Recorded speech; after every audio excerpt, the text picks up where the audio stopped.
প্রিয় কক্সবাজারবাসী, আগে আওয়ামী লীগের আমলে নারায়ণগঞ্জে বিখ্যাত গডফাদার শামীম ওসমান ছিল। এখন শুনছি কক্সবাজারে নব্য গডফাদার শিলং থেকে এসেছে, গ্যার দখল করছে, মানুষের জায়গা জমি দখল করছে, চাঁদাবাজি দখল করছে, আবার নাকি সেই সংস্কার বুঝে না। না বললাম, কক্সবাজারের জনতা এই ধরনের সংস্কার বিরোধী যে পিয়ার বুঝে না, রাজপথে তাদেরকে ঠেকিয়ে দিবে ইনশাআল্লাহ। কক্সবাজারবাসীর উন্নয়ন হয় নাই, এখানে টুরিস্টদের নিরাপত্তা নাই, আপনাদের সন্তানগুলা বঙ্গোপসাগরে ভেসে যায়, রোহিঙ্গা এসেছে প্রত্যাবর্তন হয় না।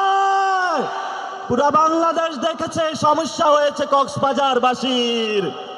কক্সবাজারবাসীর সমস্যা সমাধান করতে হবে।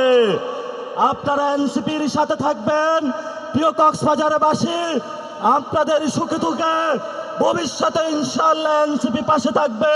আমরা কয়েকদিন আগে গোপালগঞ্জে গিয়েছিলাম, সেখানে আমরা একটি বিখ্যাত স্লোগান দিয়েছিলাম, আপনাদের কি মনে আছে?